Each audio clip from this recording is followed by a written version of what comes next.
ఈ దొరసానమ్మ చేసే అకృత్యాల్లో భాగం ఏంటంటే, ఈ పెద్దమ్మ తల్లి గుడి ఏరియాలోనే మనం ఎక్కడైతే ఫైట్ చేసామో, ఎక్కడైతే మొన్నంతా పోరాటం చేసి మా గుడి మాకు కావాలి, మా స్థలం మాకు ఇవ్వండి అని అడిగినప్పుడు ఈవిడికి రిప్రజెంటేషన్ కూడా ఇవ్వడం జరిగింది, నగర మేయర్ కాబట్టి. కానీ ఆవిడ ఏం చేసిందంటే, మీరు నా ఇంటి గుమ్మం కూడా తొక్కొద్దు, నా ఇంటి గుమ్మాన్ని తొక్కడానికి కూడా సరిపోరు, ఎందుకంటే మీరు ఇక్కడ మీరు అనుకున్న విధంగా నేను చెప్పినట్టుగా మీరు ప్రవర్తిస్తేనే మీరు గుమ్మం ఎక్కాలి, లేకపోతే రావద్దు అని కూడా కొన్ని వార్నింగ్లు ఇచ్చారు.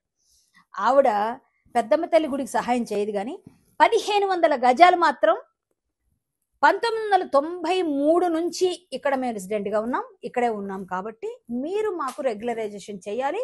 2023లో రెగ్యులరైజ్ చేయించుకున్నారు. ఎలా చేశారండి ఆవిడకి రెగ్యులరైజ్?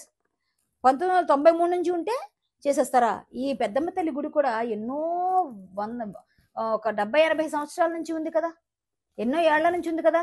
మరి అలాంటప్పుడు పెద్దమ్మ తల్లి గుడికి కూడా మీరు ఎందుకు ఇయ్యరు ప్లేసు అని మేము క్వశ్చన్ చేసినప్పుడు ఈ విషయం బయటకు వచ్చింది మాకు.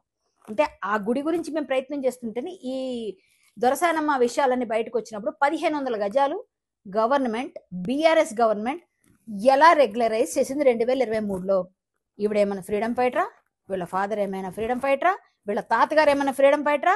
పోను ఒకవేళ తాతగారి సంగతి నాకు తెలియదు, పక్కన పెడదాం, ఆయన ఉండున్నారు ఉండకపోతే పక్కన పెడదాం, వీళ్ళిద్దరి సంగతి ఏంటండి? వీళ్ళకి ఎందుకు 1500 గజాలు ఎంతకి ఇచ్చారండి? గజం 350 రూపాయలు. ఇక్కడ చూస్తే 350 రూపాయలు ఉంది ఈ డాక్యుమెంట్లో. 350 రూపాయలు చెప్పిన గజాన్ని పొందడానికి చాలా పేద స్థితిలో ఉన్న ఈ దొరసానికి మన గవర్నమెంట్ 2023లో కట్టబెట్టారు. అంటే 1996 నుంచి మేము ఇక్కడ రెసిడెంట్గా ఉన్నాం, ఈ ఏరియా అంతా మాదే అని ఆవిడ తెచ్చుకోవచ్చు, ఎందుకంటే నాదే రాజ్యం, నేనే మేయర్ అనుకుని ఆవిడకి ఇచ్చేస్తారా? అంటే అలాంటి వాళ్ళకైతే మీరు 350 చొప్పున ఇస్తారు. పెద్దమ్మ తల్లి గుడికి మాత్రం మేము మాట్లాడితే ఇప్పటిదాకా మాట్లాడరా? అదే ఏరియాలో ఉంటుంది కదా, మరి ఇది ఎందుకు స్వాధీనం చేసుకోవట్లేదు మీరు ప్రభుత్వం? మరి ఇప్పుడు మీరు ఎందుకు స్వాధీనం చేసుకోవట్లేదు? ఈ 1500 గజాలు ఎందుకు తీసుకోవట్లేదు మీరు? వెనక్కి తీసుకోండి. ఈ ఎఫ్ఐఆర్ ఆవిడ మీద అయింది కదా, ఇంకా చాలా చాలా విషయాలు చెప్తాను, ఇది ఒక్కటే కాదు, తర్వాత చెప్తాను. ఇంకా ఇప్పుడు ముందు ఇది చేయండి ఫస్ట్. ఈ ఎఫ్ఐఆర్ని చూసి ఈ ఎఫ్ఐఆర్ లో భాగంగా ఎన్నైతే ఉన్నాయి ఇవన్నీ కూడా ఎలిగేషన్స్, మీరు ఎందుకు ఆవిడ మీద యాక్షన్ తీసుకోవట్లేదు గవర్నమెంట్?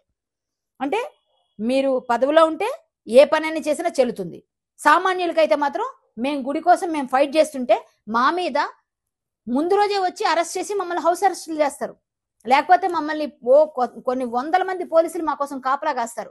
ఇన్ని జరుగుతూ ఉంటాయి. ఈ మేయర్తో మాత్రం